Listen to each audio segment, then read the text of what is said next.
mexer aqui, deu errado.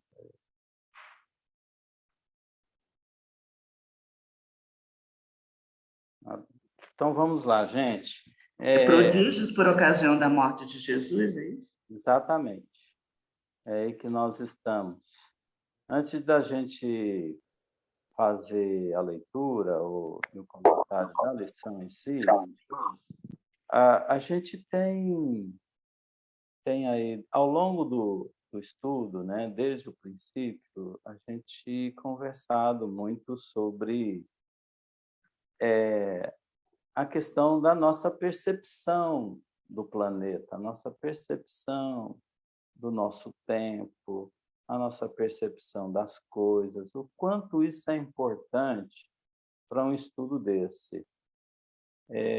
Quando nós falamos aqui da constituição do planeta, planetária, nós não podemos esquecer que tudo está dentro de uma ordem natural, de uma lei divina e natural. Não é ninguém que vem para transgredir uma lei natural. Nem mesmo Jesus veio para tentar a isso. Até mesmo a criação do planeta Terra, ele o fez dentro das leis naturais. Não foi feito nada miraculoso, nada fora dos princípios divinos. Então, tudo o que acontece à nossa volta não pode ser ao extremo que pensamos sobre o miraculoso, sobre algo que vai acontecer sensacionalmente, aquilo que está fora do comum, aquilo que está fora de uma natureza. Nada disso acontece. Tudo acontece, eu sempre coloquei que tudo acontece dentro do possível. O que é o possível? Lei divina, lei natural. Né? E aqui a gente continua. Em todos esses milagres, ditos milagres que vemos aqui conversando, está dentro de uma lei divina.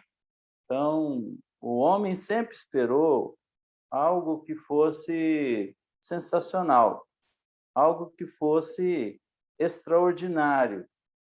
E assim foi durante toda a história. E até hoje é assim. As pessoas querem que algo aconteça fenomenal sem o nosso esforço, sem a nossa participação. E nada disso acontece. Até a nossa encarnação, a nossa reencarnação, acontece com a nossa participação e dentro das leis do possível, dentro das leis naturais. Isso é uma condição da evolução. E bem uma condição dentro da lei do Pai Criador, que funciona até ele mesmo. Ele se coloca dentro da sua própria criação como tal. Então, ele deixou a criação pronta, né? Universalmente falando. Deus é imutável. Deus é imutável. Se ele é imutável, não tem nada a acrescentar. E se ele é eterno, não teve nada para começar. Então, quer dizer, sempre teve assim, e a lei sempre vai ser assim para todos nós, para todos que já alcançaram a Deus na evolução e para quem está alcançando a Deus, né? Que somos nós. Então, nós temos que voar dentro disso para entender certas coisas, né? Como é o caso aqui agora, dessa parte que vamos estudar, até vem uma complexidade aí falando da aparição de Jesus, corpo de Jesus, e essa parte que nós vamos encerrar falando do corpo de Jesus, o que aconteceu. Aqui já começa a falar do princípio onde poderia estar o corpo de Jesus, o que aconteceu, né? Aí vem a história também seguinte, junto à codificação aí e que teve um paralelo de Rusteng, né, falando do corpo de Jesus. Então, aqui vai ter umas polêmicazinha boa para nós entendermos isso, né? Porque depois dessa parte aqui, a gente vem em uma parte muito interessante, que é discutir sobre o futuro, né? Sobre as predições. Então, isso vai nos exigir uma compreensão melhor sobre o tempo. Se nós não entendermos o tempo, tudo vai ficar muito obscuro, fica muito sem nexo, né, às coisas. Então, eu acho que esse é um momento do estudo da Gênese muito importante que a gente vai ter. Então, a gente pede assim, todos tenham paciência aí para a gente estar conversando sobre isso. Eu acho que vai ser uma boa soma para entendimento de muitas coisas, tá?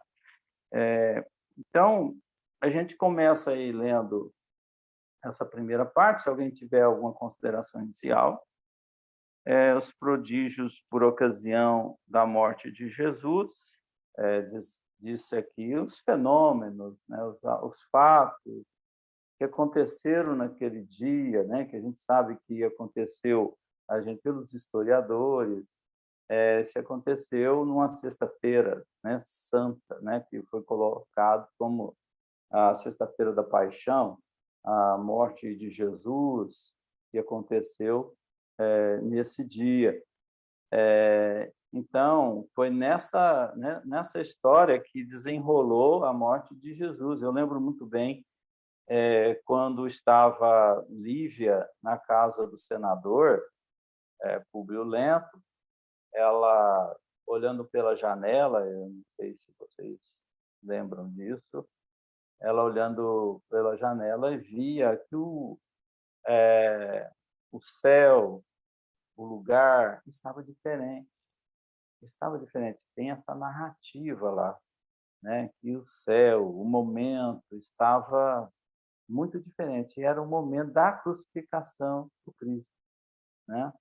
Então, são coisas que a gente vai enxertando aí lá em há 2000 anos, quando Lívia estava muito reflexiva, sempre buscando o mestre, seguindo o mestre, mesmo com os entraves que ela encontrava à sua frente, que era o próprio Públio Lento, né, que a impedia e administrava, e com a sua serva ela podia sempre fazer as idas delas nas catacumbas, mas ali naquele dia ela observava da sua janela, e era a crucificação do Cristo que acontecia. Então, algum fator estava diferente. Nós vamos ver uma palavrinha aqui, ao ler o texto, que vai caracterizar essa diferença que estava naquele momento. A cidade foi invadida por um momento de pensamento, era o momento do dia, era um instante do dia, né? Quando Jesus iria ser crucificado. Aquilo virou uma notícia, não tinha nem internet, hein, gente? Não tinha WhatsApp, não tinha nada. E o trem se projetou de tal forma na região. Então, vamos começar a leitura aqui para a gente começar a se localizar naquele tempo e entender melhor. Quem pode ler? Prodígio.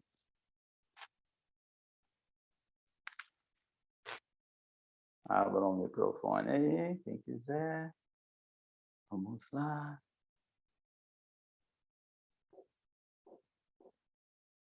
Quem é que está com mais vontade? É eu? Não. Vou pôr essa menininha aqui para ler, ó. Então vai, menininha. Se ninguém se prontificar, eu leio. Olha só, que gracinha. Vamos lá. Prodígios por ocasião da morte de Jesus. Ora, desde a sexta hora do dia até a nona, toda a terra se cobriu de trevas. Ao mesmo tempo, o véu do templo se rasgou em dois, de alto a baixo. A terra tremeu, as pedras se fenderam.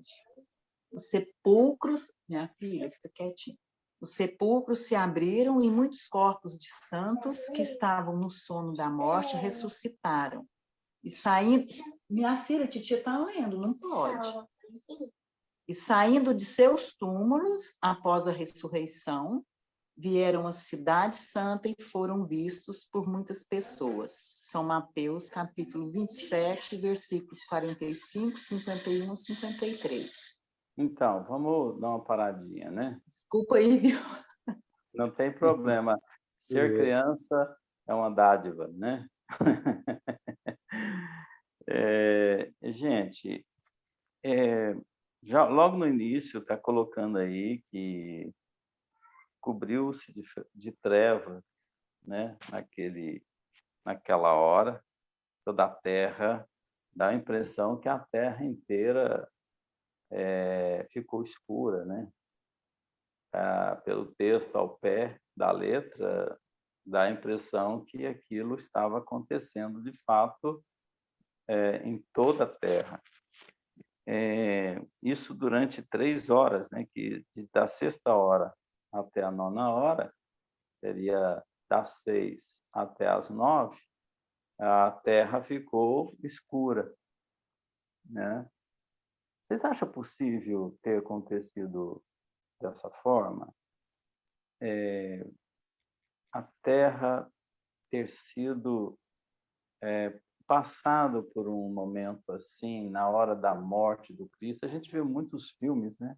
Novelas da Record, vê muito isso, né? Que eles retratam exatamente como se lê, basicamente, né?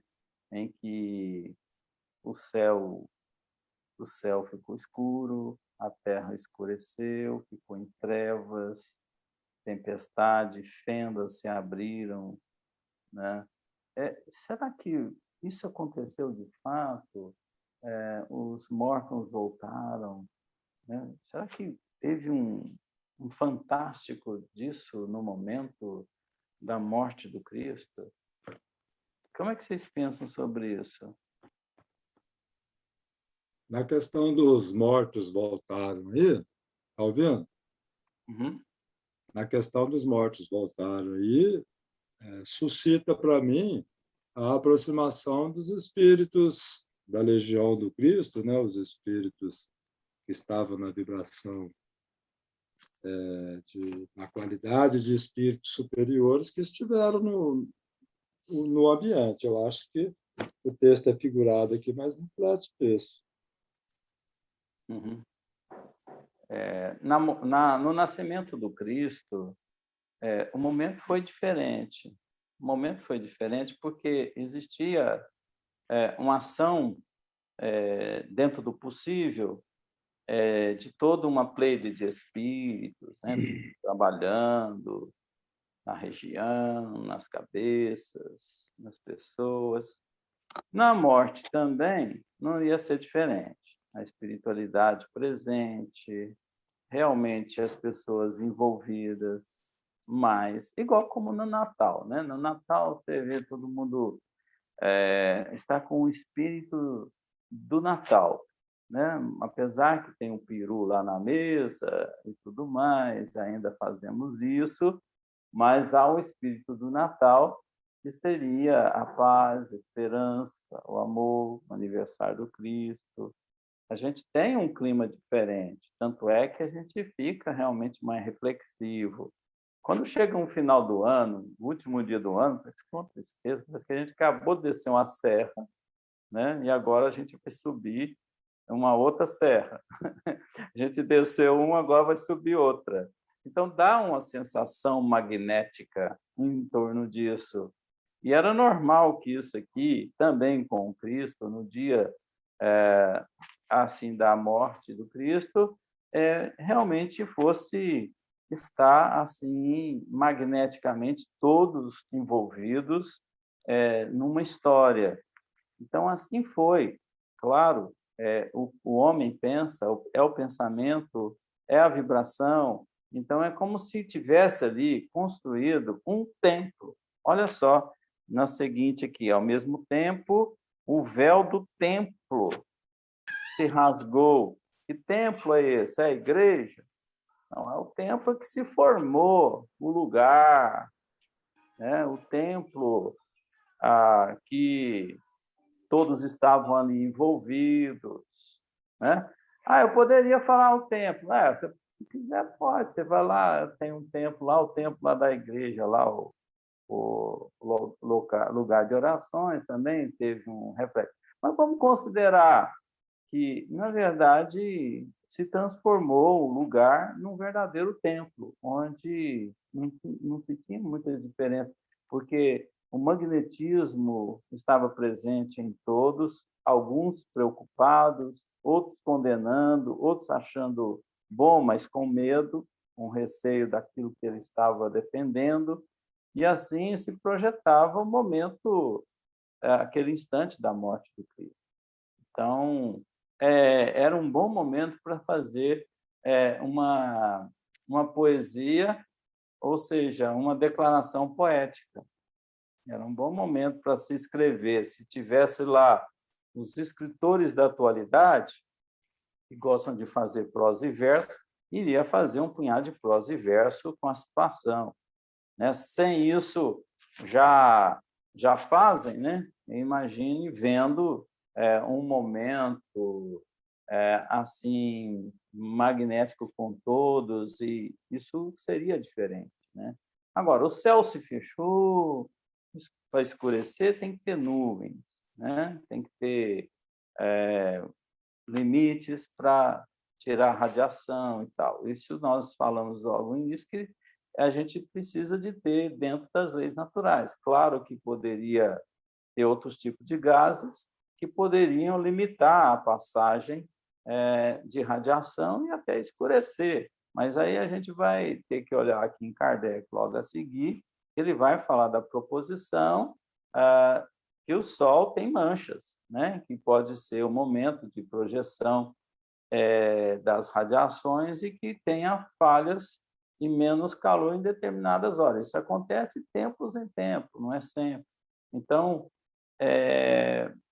o que vocês acharam dessa passagem, gente? Só o Perim falou.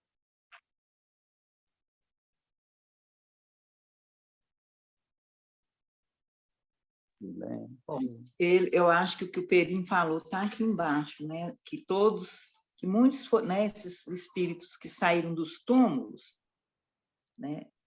Eles vieram nesse momento e foram vistos por muitas pessoas. Quem são essas pessoas? São os que tinham a vidência, né?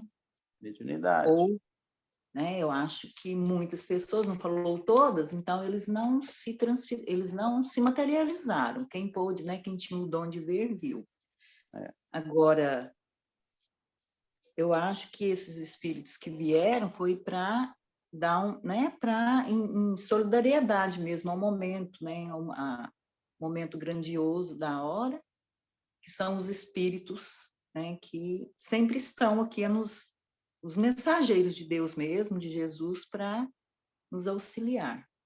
Agora, eu acho que o momento realmente era de uma transformação no planeta, né? Não que isso fosse quebrar as leis naturais, transgredir as leis naturais, mas era um movimento diferente. E a gente sabe que o pensamento, principalmente o do Cristo, ele tem o poder de transformar universalmente, né? Então, tem o poder de transformar. A gente não sabe que os nossos pensamentos, eles influenciam em todo o planeta.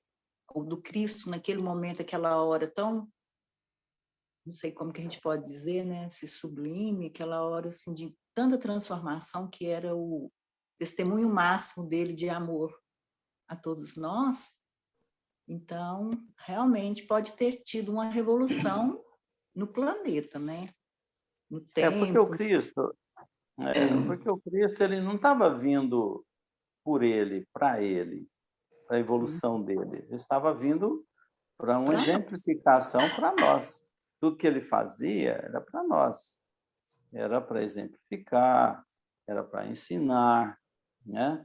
Então, é claro que, sabendo das nossas dificuldades, ele tenha provocado, sim, um campo vibracional, como nós fazemos na casa espírita, né? Um certo momento de reuniões, a gente provoca aquele instante mais reflexivo, colocamos uma música, né? Tudo dentro da realidade, né? A gente pode fazer isso, provocar situações emocionantes, né? A gente pode fazer uma apresentação de um jogral, de uma música, alguém vai lá e realmente faz uma bela canção. Isso tudo faz com que o ambiente modifique, né? Possa nos ajudar. Então, vamos dizer que Jesus foi a própria música, né? Ele realmente se projetou em todo o campo, o raio onde ele deveria estar atuando, né? Ele poderia, assim, no próprio planeta, vibrar como hoje, né? Jesus vibra no planeta inteiro. Você se liga a ele, toca na veste de Jesus, se você quiser, e vai ser atendido em qualquer parte do planeta, não importa onde você esteja. Então, é como se a presença dele é como se fosse, não, é a presença dele sempre nas nossas vidas. Olha só a abnegação de almas assim, né? Que Daniel, sustenta. Oi.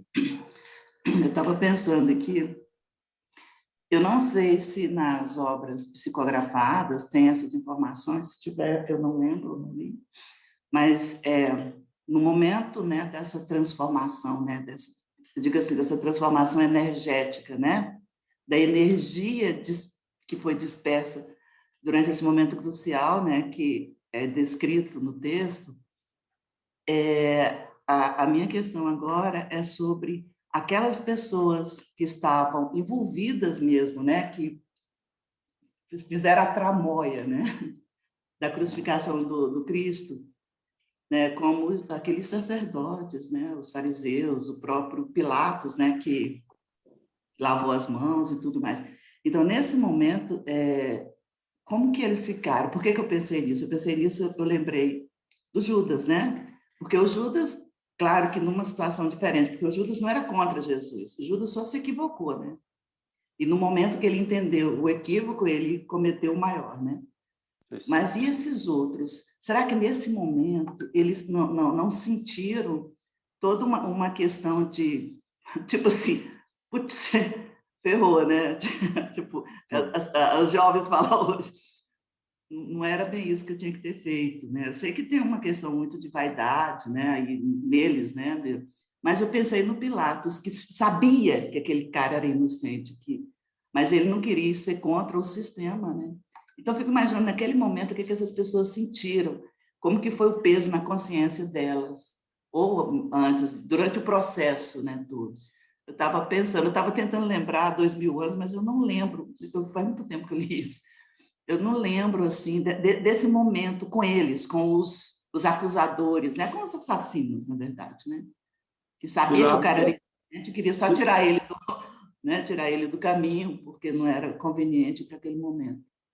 Chiquinha, Pilatos era um agente político mais forte que tinha ali, o representante do Império Romano, né? Então, o papel dele foi exímio político, sabe? Tipo assim, não vou me meter, não, isso aí vai balançar o meu trono, então vou deixar isso para lá. Ele se recusou a fazer qualquer coisa em benefício de quem quer que fosse, porque poderia atrapalhá-lo no cargo político. Ele foi o maior político desse evento. Então, mas acabou, mas mas eu acabou entendi atrapalhando. isso. Mas o momento mesmo da energia, aquele momento muito forte, eu queria saber como é que foi o íntimo dessas criaturas, mesmo com todos as suas desculpas Olha, internas, né? só lembrar Humberto Campos. Humberto Campos, ele relata que no dia do sacrifício, da morte do Cristo, né, apareceram, ele narra assim, que apareceram um anjo né? E que veio ter com Jesus e colocou o ouvido na boca. Isso é uma forma poética também. Colocou o ouvido na boca do Cristo, próximo à boca do Cristo, para ele falar, ele queria falar alguma coisa para o anjo, né? Aí o que ele pediu? Que o anjo fosse, né, ajudar quem? Quem traiu ele? Judas, né? Pedindo para que ele fosse protegido. Então, Jesus tinha toda a compreensão daqueles que estavam ali presentes, como o Perim colocou ali, o Pilatos era um personagem político, né? Ele pensava muito no poder, na sua cadeira, mas acabou as suas ideias, ele jogando a condenação do Cristo para o povo que deveria realmente decidir, né? Ele cometeu o maior erro da vida dele. Tanto é que o final dele foi muito infeliz, né? Ele foi jogado, perdeu o poder, depois ele foi sacrificado, né? Então, a gente sabe que as consequências também são naturais, devido aos fatos que nós cometemos. O Cristo não ia chegar e falar assim, agora você não vai sofrer porque eu te protejo. Você está do meu lado agora, então você não tem que sofrer. Como até hoje, nós cometemos os nossos erros, eu sou amigo do Cristo, agora o Cristo tem me tirado desse sofrimento, né? E aí passamos até a cobrar do Cristo que ele tenha que fazer isso. E, em verdade, não, você que tem que resolver os seus próprios problemas, porque está dentro das leis naturais. Você faz para você, o outro faz para ele mesmo, cada um faz para si mesmo.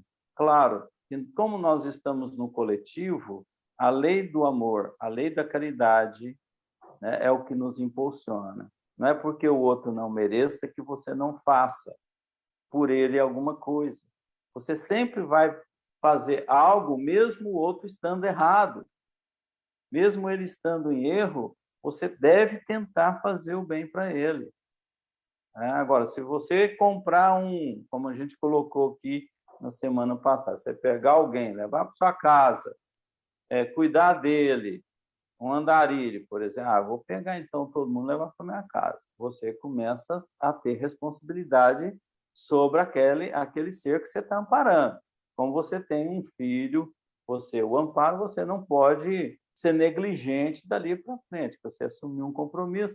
Aí eu casei errado, casei com a esposa errada, eu fui negligente, fui muito afoito, eu desviei meu caminho. Não, agora você está com uma esposa ou com um esposo e agora você tem que assumir essa responsabilidade, porque você não pode sair aí ferindo pessoas, espíritos e almas.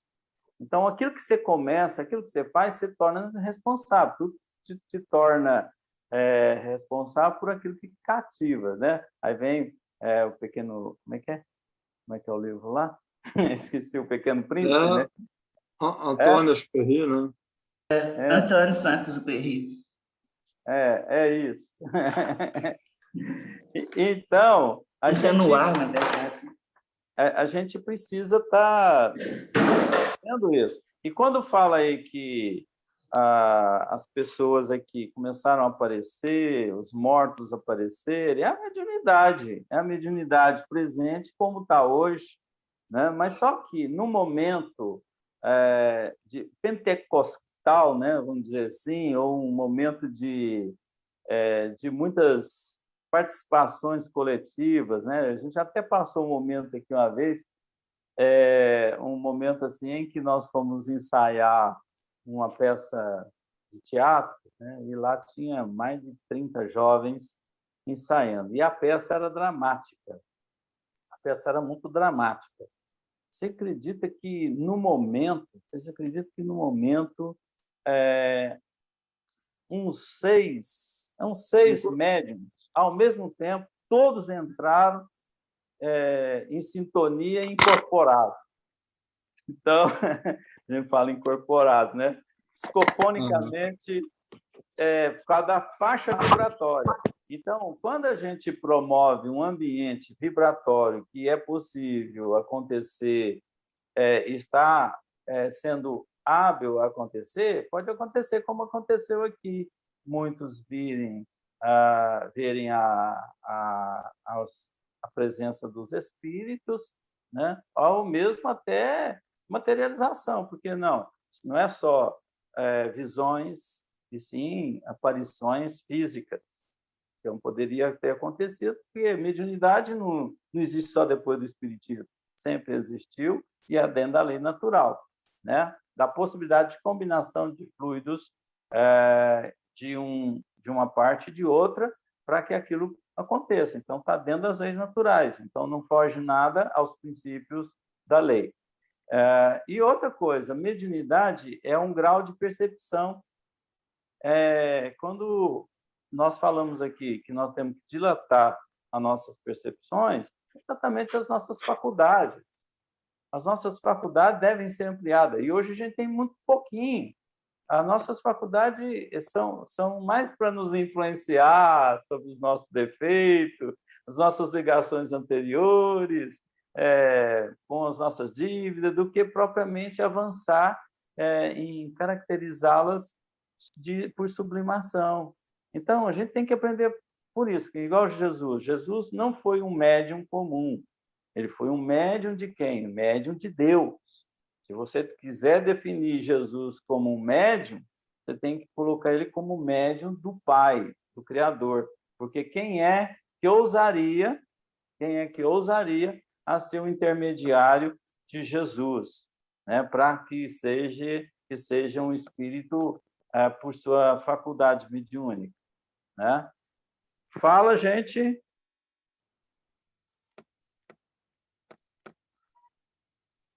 Flavinha está doidinha.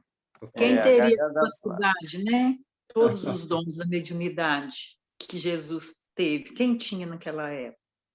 Quem dá uma pálida ideia hoje, na atualidade, que não se aproxima, uma pálida ideia da mediunidade de Jesus é o Chico Xavier. Como é que você dilata a percepção? Como é que você consegue dilatar suas percepções, ou seja, suas faculdades? As vivências. Sintonia. A verdade é o conhecimento. Quando você aumenta seu conhecimento, você aumenta sua lógica. Se aumentando a sua lógica, você aumenta as suas faculdades.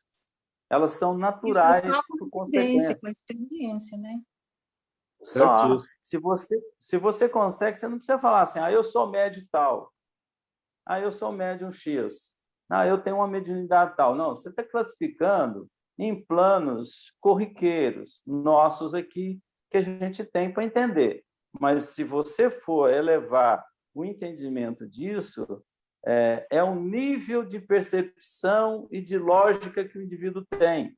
Aí ele entra em sintonia, ele se habilita a entrar em sintonia com planos acima dele, ou, se preferir, abaixo dele. Conforme o campo vibracional, ele vai atuar sobre campos inferiores.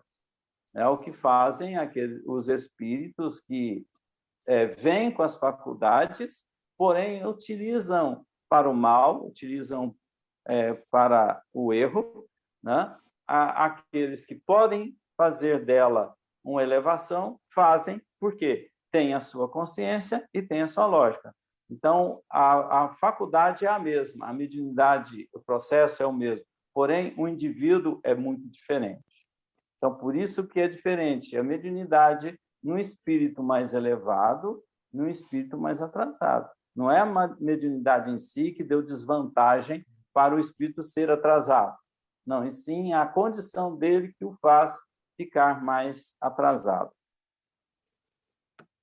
Com isso aí, sabe o que eu me lembrei? Que quando eles falaram que Chico Xavier tinha, né, várias mediunidades, vários meios, né, de mediunidade, e que ele escrevia rapidamente, punha a mão assim, podia até fazer outra coisa e estava escrevendo, então, como médium inconsciente, né?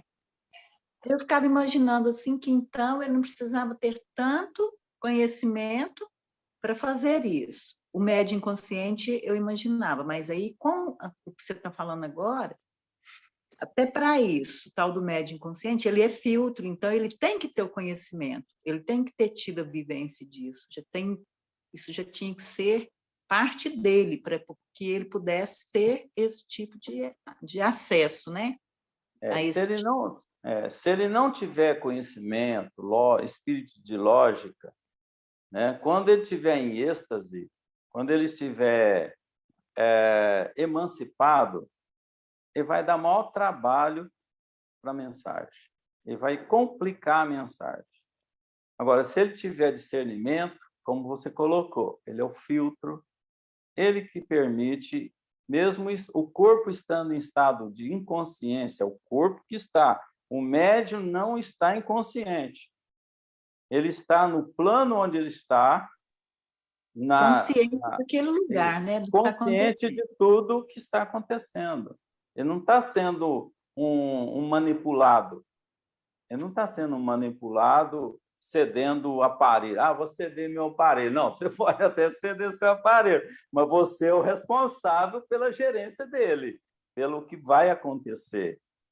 É por isso que tem médiums que, quando entra em estado de inconsciência, ele quebra tudo, porque ele deixa o espírito fazer, não tem controle nenhum.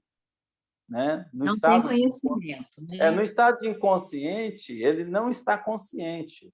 Ele tem que estar consciente no estado de inconsciência do corpo. Entendeu? Então, ali que faz a diferença. Senão ele quebra, mata. Com a Ivone, quando começou a fazer né, psicografar, acho que foi o livro, não sei se foi esse livro que a maioria de nós conhece, né, Memórias de um Suicídio, se teria sido outro. Os espíritos levavam ela para ver a cena e ela tinha que viver aquilo ali, a época que aconteceu, para poder relatar. E ela teve dificuldade, porque ela tinha que lembrar de tudo, né, ipsilítere, né, tudo do jeitinho que tinha acontecido. E ela, quando ela voltava ao consciente, o corpo consciente, ela não se lembrava de tudo. Né? Então, é muito interessante isso também, porque se o médium ele tem que ter capacidade para entender, mas às vezes ele precisa ir ali e vivenciar isso aí para poder reproduzir com fieldade, né? Então, essa mediunidade ela é muito mais complexa e profunda do que a gente imagina, né? Não é um simples fenômeno. Incorporou ali. Não. Penso é assim, mais que sério que eu penso. Além do conhecimento, eu penso assim, que além do conhecimento, uma coisa, eu fiquei pensando o tempo todo, veio à minha mente, tem que ter olhos para ver. Em que sentido? Você tem que abrir mão das suas crenças, dos seus medos, dos seus conceitos. Você tem que ter conhecimento, mas você não pode ter preconceito, no sentido de ideias já formadas. Você tem que estar livre para ver o que está acontecendo, né? Tem que abrir mão de si. Então, eu acho que é por isso que é difícil quando a Leila fala lá tem que ter uma abnegação de si também, para poder ouvir, para poder ver, né? E isso é uma faculdade que se desenvolve também, sabe? Porque tem que abrir mão um pouco de si, para poder estar em contato com o outro, para poder ter essa percepção mais livre possível de crenças, de valores, de ideias, preconceitos, porque a gente enxerga, a gente vê de acordo com aquilo que a gente tem de conhecimento, tem de experiência. É o que a Leila estava falando da Ione, do Amaral aí. Às vezes eram algumas... ela percebia algumas coisas, era levada para que ela não tinha conhecimento prévio. Como que vai relatar aquilo? É a semiótica que você falou para a gente tanto, né, Daniel? Então, eu acho que nesse ponto a gente tem que também abster disso, sabe? Dar conta do que a gente não conhece ainda, não sabe, mas ter olhos para ver, para acreditar. Precisa ter, eu acho que isso é um fator importante. Nós temos um porão mental, né, que é um arquivo que soma-se em muitas existências, e aquilo, claro, que está depositado, esse conhecimento em vários momentos de nossa vida que, de repente, está num determinado campo em que, no imediato, você não consegue recobrar, mas com um esforcinho você consegue avançar e encontrar essas informações desse porão que já existe dentro de você. Vamos colocar aqui o exemplo de Saulo, né, de Tarso, quando ele se converteu, né? Ele tinha em si uma soma muito grande de informações. Ele tinha resultados de muitas existências que somavam dentro dele ali em compartimentos da história vivida por ele, não só no momento quando era Saulo, mas também se recobrar as existências anteriores, vai descobrir que ele teve participações, que ele também não seria Saulo, convertido em Saulo, por exemplo, não em Tarso, em Paulo ainda, mas de uma vida anterior para aquela vida, ele teria que ter substâncias anteriores. Então, é uma soma que vem tendo de várias existências.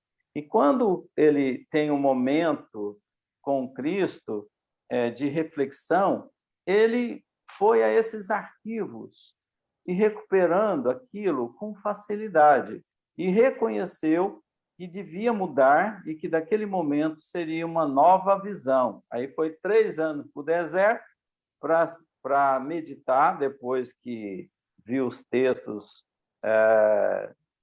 do Evangelho, e foi meditar, né?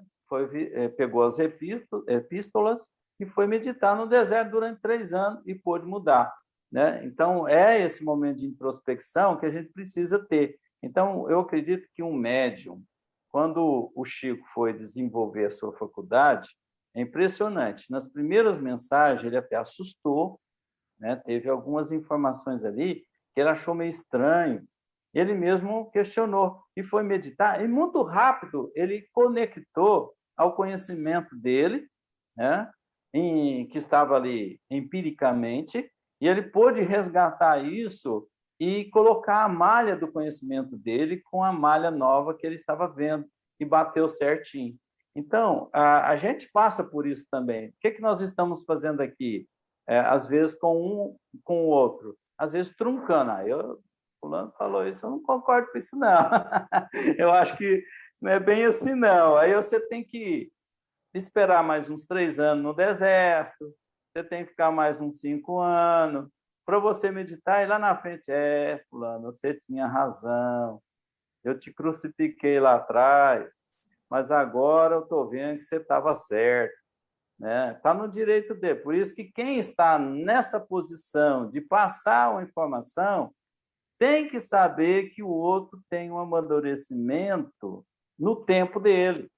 E Jesus sabia que aqueles todos que o crucificaram ali, que colocaram ele na cruz, sabiam que um dia eles teriam muita coisa a ofertar e a oferecer, né? Então, ele perdoava, e tanto é que que ele fez? Pediu ao Pai, né, que perdoasse aqueles que estavam fazendo aqueles que eles não sabiam o que estavam fazendo. Então, por isso que eu acho que no movimento espírita, quando nós falamos aqui, teríamos que ter mais compreensão com o outro. Se o outro errou, tenha paciência, mas ele errou demais, não devia ter feito isso. Não devia, mas fez, aprenda com o que ele fez. Então, é preciso mudar completamente a forma que nós estamos levando, né? Nós estamos numa anestesia de julgamentos, de condenações, fazemos bico quando o outro fala uma coisa, a gente acha ruim, a gente vai embora bicudo, e é assim que vai acontecendo, né? Então, esse quadro tem que mudar, esse quadro tem que ser alterado, né? Então, Deixa Liel. eu dar um palpite, então. Sim. O que acontece? Como é que eu vejo assim, o futuro da nossa mediunidade? Eu acho que de uma forma assim, bem simples, dá para a gente enxergar é o seguinte: nós levamos 1,5 bilhão de anos para chegar onde nós chegamos, desde o momento lá que a gente começou isso, segundo o André Luiz. Então, para que o nosso organismo funcionasse automaticamente, respirando, o coração batendo, o intestino funcionando normalmente, ou seja, todo o nosso organismo funcionasse automaticamente, igual que você falou no início mesmo, que tudo é de acordo com as leis naturais.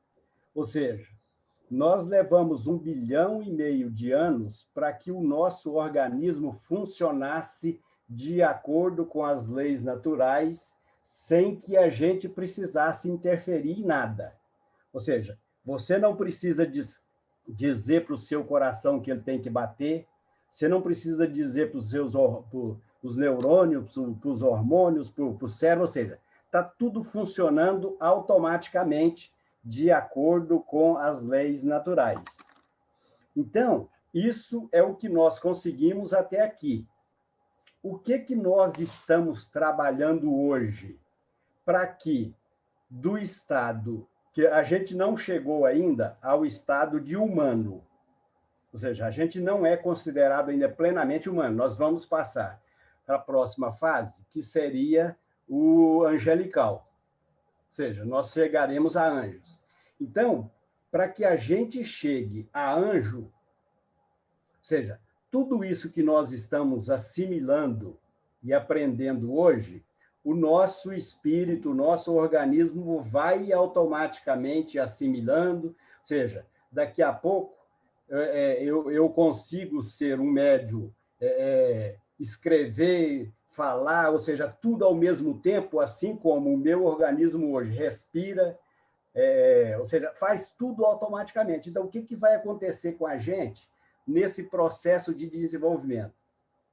Quantos bilhões de anos a gente vai levar? Eu não sei. Eu só sei que, segundo o André Luiz, a gente levou 1,5 bilhão para chegar onde nós chegamos.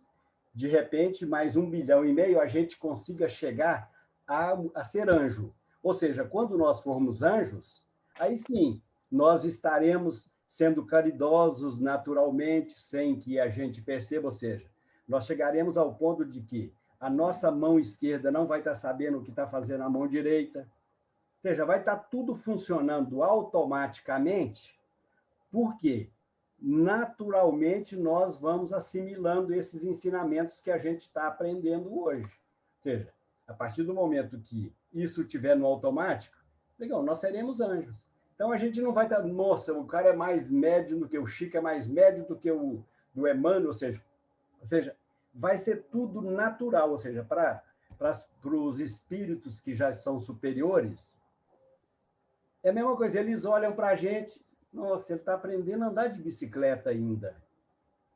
Então, eu passo que para ele, isso já é um processo tão infantil, e é o que vai acontecer com a gente daqui a pouco. A gente vai estar olhando, puxa vida, mas o Amaro e o Daniel ficavam se engalfiando lá por causa de mixarias tão banais. E é o que vai acontecer com a gente amanhã. Por quê? Vai ser tão natural essa nossa mediunidade tão avançada que a gente vai ver, pô, mas o que é intuição? O que é psicografia? O que é... Ou seja, eu vejo o nosso futuro dessa forma agora. Vai depender, é lógico, do trabalho que cada um vai desenvolvendo, e na medida que ele vai desenvolvendo, isso passa a ser natural para ele, e assim vai. Amaro, eu acho... Nel, Oi. Eu acho, esse negócio da mediunidade, eu acho que tem uma falha muito grande dentro dos centros espíritas. Quando eu falo dentro da instituição, é da instituição como um todo, não estou colocando culpa em ninguém, não. Mas, por exemplo, eu quando eu fui lá para o Hansen, eles me usaram a exaustão, tanto que eu fiquei doente. Depois, quando eu fui para União e Amor, quando acontecia algum fenômeno comigo, eu era terminantemente proibida de manifestar qualquer coisa. E tinha uma cobrança muito grande em cima de mim, de que eu tinha que controlar algo que eu não conseguia controlar, porque se eu controlasse, eu não ia estar dando show no meio do centro, né? Rolando no chão. E eu sinto assim, que ou é 8 ou é 80. Hoje eu já passei por vários centros aqui em Uberlândia, eu passei por vários centros em São Paulo, e não tem nenhum trabalho sério com o médium. Quando eu falo trabalho sério, é tipo assim, é pegar na mão do cara e falar assim, olha, você tem que fazer isso, essa que é a receita de bolo. Ah, mas os médios são diferentes, as mediunidades são diferentes. Sim, mas a base, ela é mais ou menos a mesma. E aí fica uma cobrança assim, ou você tem que trabalhar da hora que chega até a hora que vai embora, aí depois fala assim, vai lá na maca e reenergiza. Foi assim no Semeador, foi assim no Hansen, foi assim lá do Ismael ali do Júnior, no Santo Agostinho. E aí, quando eu fui no União e Amor, aí falaram para mim, olha, não pode. Não pode, você não pode incorporar, você não pode psicografar, você não pode nem falar que você está vendo alguma coisa, você fica quietinho aí e assiste palestra. E aí, quando eu ia assistir palestra, eu estava vendo tanta coisa, estava sentindo tanta coisa, que eu não conseguia ficar dentro da palestra. Então, assim, eu não consigo frequentar o centro, por quê? Porque acontece tanta coisa enquanto está acontecendo ali só a palestra, e eu não posso fazer nada. E aí, tem um grupo de médium, para desenvolvimento de médium. Não sei, eu não tenho uma estrela na testa, mas eu nunca fui chamada. E lá no Hansen, eu trabalhava na segunda sala. Lá no Ismael, eu trabalhava na equipe de desobsessão. E aí eu fico pensando assim, gente, eu vejo coisa em casa. Acontecem várias coisas, eu estou dentro do centro e não consigo a ajuda. Porque o centro hoje, aí isso é uma crítica mesmo, hoje União e Amor, ele tem um trabalho na terça-feira que é meia dúzia de gente que está lá dentro. Mas tem um monte de médium. Eu tenho vez que eu sinto tanta dormência nas mãos que eu não consigo pegar nada, não consigo pegar uma chave. Aí eu começo a fazer o quê? Eu começo a dar passe no cachorro, começo a dar passe em planta, aí dá uma descarregada. Só que eu fico pensando assim, poxa, eu tenho algumas mediunidades que poderiam estar sendo usadas para o bem do próximo e elas estão sendo simplesmente podadas. Você estudou mediunidade, Lívia? Não, eu tento estudar, só que aí é assim, ó. Você tem que ler o livro Nos Domínios da Mediunidade. Você tem que ler o livro Passe. Você tem que controlar. Você não pode dar passagem para incorporação. Você não pode ver. Sabe assim? Mas então, assim. Sem conhecimento adquirido, sem você estar num grupo de estudo, eu concordo com você. A gente não consegue usar aquilo que a gente não está apto a usar, a gente não está instruído, a gente, né? Então tem que estudar a mediunidade, sim. Por exemplo, o Reinaldo, sou apaixonada no Reinaldo, eu sou alucinada no Reinaldo, sou apaixonada no Reinaldo, mas eu parei de frequentar os grupos de estudo do Reinaldo, por quê? Porque pelo menos umas 4 vezes por mês, ou seja, uma vez por semana, eu tinha incorporação no meio do estudo. Aí me tiravam de dentro da sala e ainda depois me davam um esporro, falando que eu não podia dar passagem. Então, assim, isso é muito frustrante, porque se eu estou dando a passagem, não é que eu estou dando porque eu quero chamar a atenção, é porque chegou num ponto que eu não consigo mais ter esse controle. E nunca ninguém dentro do centro virou para mim e falou assim, Camila, vem cá, vamos te colocar num grupo de desenvolvimento para você aprender a contar até 1000, para você não dar a passagem. Sabe? Isso. Alguém que realmente vivenciou aquilo.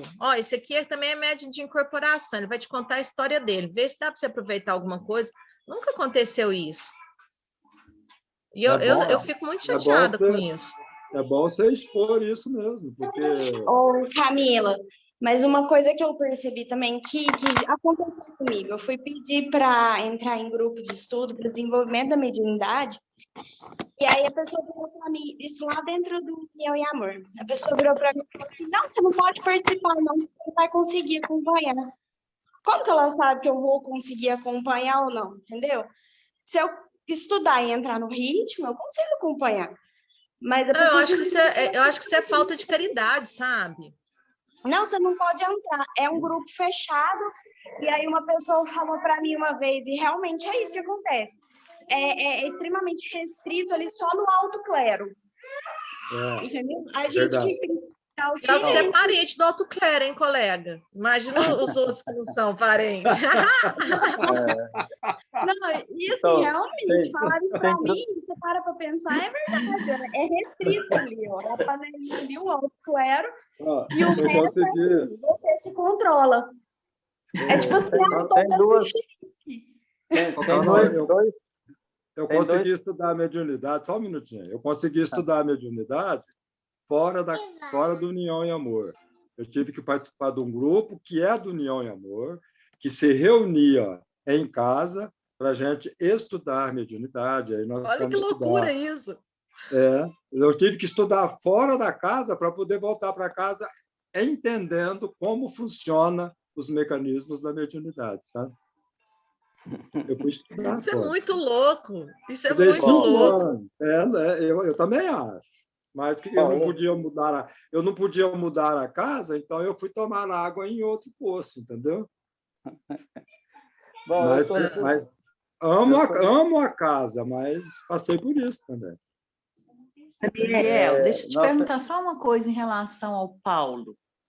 Por isso, pelo cabedal dele, pelo que estava lá na mente, né, nas vivências dele acumuladas, é que Jesus disse que ele era o vaso escolhido. Ele disse para Gamaliel que ele era o vaso escolhido, porque ele que teria condição de fazer esse trabalho dessa forma. Ele já tinha o conhecimento e veio para isso. Ele veio para isso. Só que, ao interpretar os textos de primeira mão que ele tinha, né, o Velho Testamento, ele ficou bem fiel àquilo que estava sendo colocado, tá? Então, depois que ele foi se instruir, né, nos ensinos novos do Cristo, é que ele veio a fazer a junção do que ele conhecia e do que estava apresentando, né? Para ele, não era novidade para ele, só que alguma coisa ofuscava, né? Que seria as influências do conhecimento que ele tinha, das interpretações, e que tinha um modelo a seguir, né? Na verdade, o ambiente do povo dele, né? Do pai e tal, ancestralidade, assim, né? Culturalmente. Depois que foi para a escola, foi estudar com Gamaliel. É nesse ponto que André Luiz,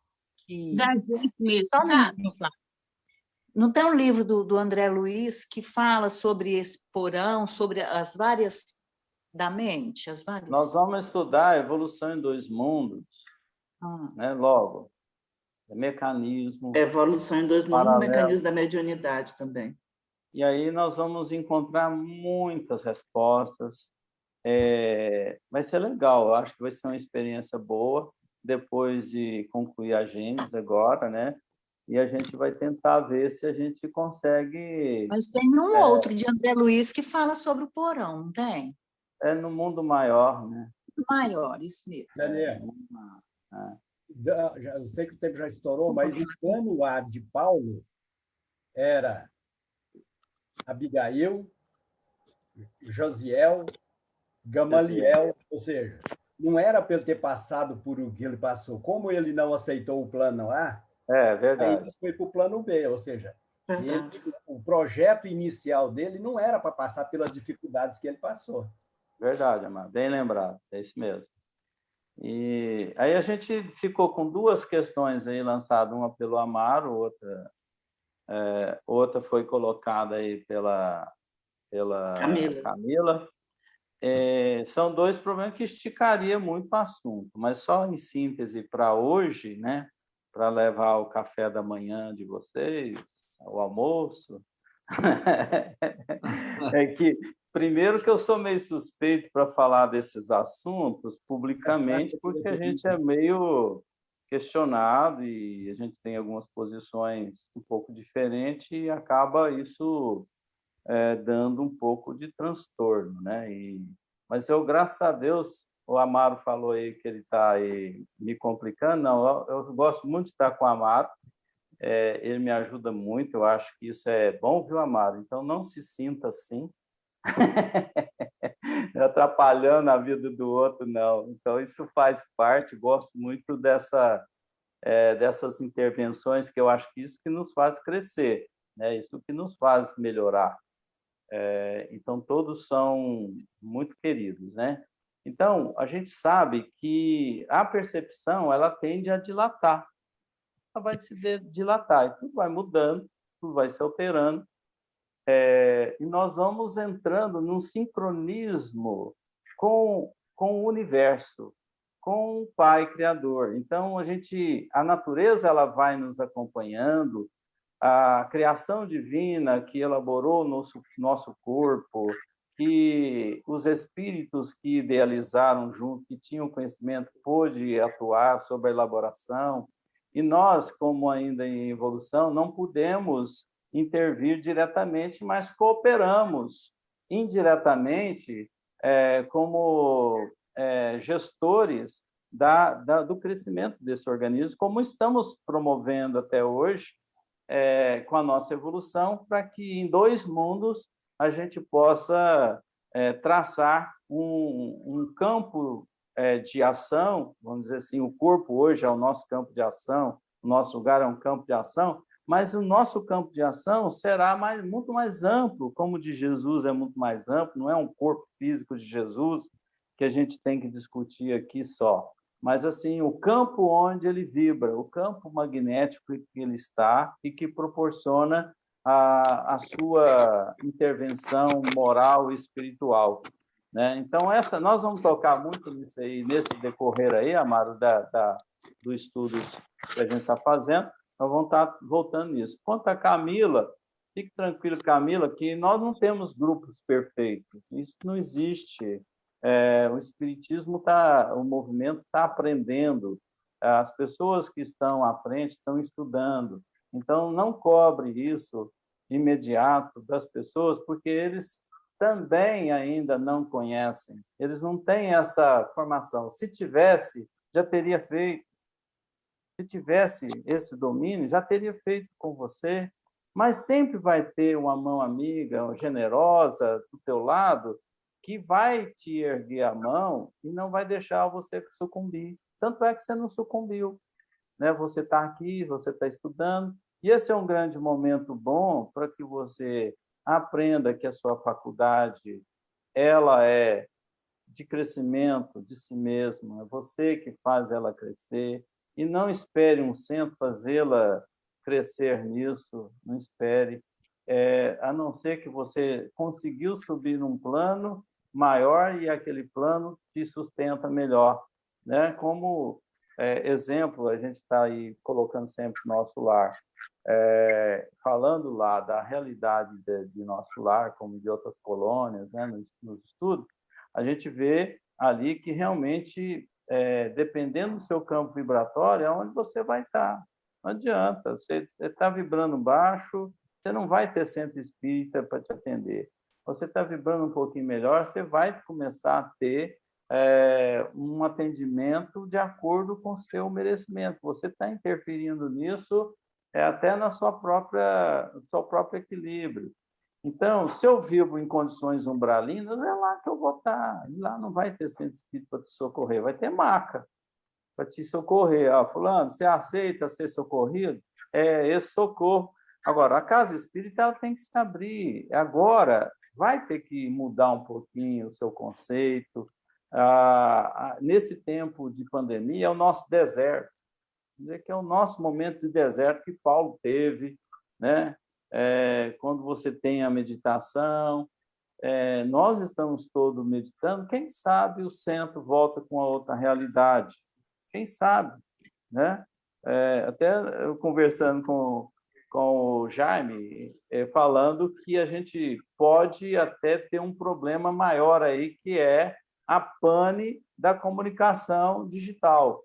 Já pensou, você tem hoje uma pane digital, aí você vai ter que contar com o quê? A presencial dentro do centro. Aí vão ter que resolver dentro, pelo contato, os centros vão ficar abarrotados, as igrejas vão ficar abarrotadas e vai responder quem souber. Aí, de repente, essa situação pode ocorrer, por que não? Quem é que esperava o coronavírus fazer esse estrago na nossa vida hoje como ponto de reflexão? Né? A gente não anunciava isso, né? A gente não esperava isso, senão você teria comprado, se você for egoísta, você teria comprado um sítio totalmente isolado por água para ninguém chegar lá. Então, não te deu tempo de você comprar o sítio. O seu sítio é na cidade. Né? Castelo. É o castelo. Aqui eu vou ficar bom, comprar. Aí você ia comprar cervejinha para ficar aquele tempo todinho lá.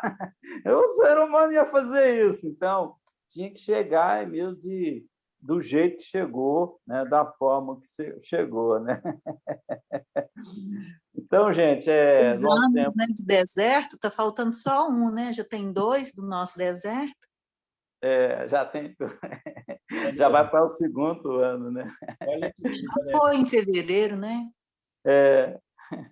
Olha que ao invés de deserto, e ao invés de ser o nosso deserto, pode ser a nossa caverna, hein? É o nosso mundo interior, é o nosso mundo interior. Esse negócio da pandemia é um mal, a gente vê como mal materialmente, né? Mas se olhar espiritualmente é um bem, né? Mas pode ser a nossa caverna mesmo. Você pode estar vendo ali a nossa transformação, a nossa mudança, é agora. Gente, nós estamos nos sinais dos tempos. Quem não estiver entendendo isso, a notícia vai clara. Nós estamos num ponto de mudança planetária. Quem não mudar, vai mudar de endereço. Vai mudar de endereço. Isso é praxe. Não adianta a gente achar iludido, vai acabar, tudo vai voltar, uma naturalidade, a cervejada vai seguir. Gente, nós vamos ter surpresas nesses próximos tempos, tá? Tem uma manifestação aí da Francisca e quem é que colocou? Camila e Renata, né? Querem falar sobre o que escreveram?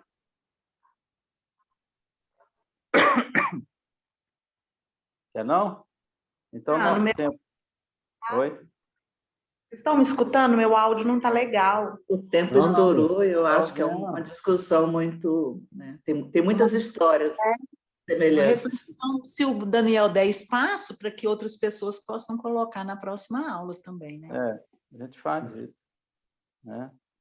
Ô, Renata, guarda a sua questão aí e aí depois você coloca ela, guarda, escreve aí do lado, aí semana que vem você fala.